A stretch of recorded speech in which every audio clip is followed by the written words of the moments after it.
Hi friends, ఈరోజు మనం tomato rice చేయబోతున్నాం. ముందుగా పెనం పెట్టుకొని అందులో సరిపడినంత ఆయిల్ వేసి ఆనియన్ అండ్ పచ్చిమిర్చి వేసి ఫ్రై చేసుకోవాలి.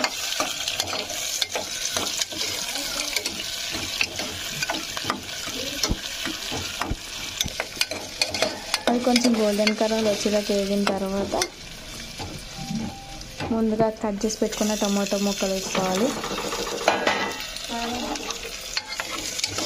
టమాటో ముక్కలు కొంచెం వేగిన తర్వాత దాన్ని బాగా మిక్స్ చేసి అందులో కొంచెం సాల్ట్ అండ్ కారం హాఫ్ టీ స్పూన్ వేసుకుంటే సరిపోతుంది. అది బాగా మిక్స్ చేసి ఒక 2 మినిట్స్ ఉంచాలి. తర్వాత అది కొంచెం కుక్ అయిన తర్వాత అందులోని కావాల్సినంత రైస్ తీసుకొని, నేను 1 గ్లాస్ తీసుకున్నాను. ఎంత కావాలంటే అంత రైస్ తీసుకొని దాన్ని బాగా మిక్స్ చేయండి. మిక్స్ చేసిన తర్వాత అందులో 1 గ్లాస్కి 2 గ్లాసెస్ అండ్ కొంచెం వాటర్ ఎక్స్ట్రా వేసుకుంటున్నాను నేను. దాన్ని మీ వల్ల మీరు మామూలు రైస్ అయితే 2 గ్లాస్ వేస్తే సరిపోతుంది.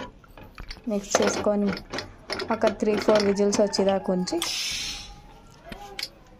తీసేస్తే సరిపోతుంది. చూసారు కదా, మన tasty and yummy tomato rice is ready. మీరు కూడా కుక్ చేసి ఎలా వచ్చిందో చెప్పండి. Please watch it my channel.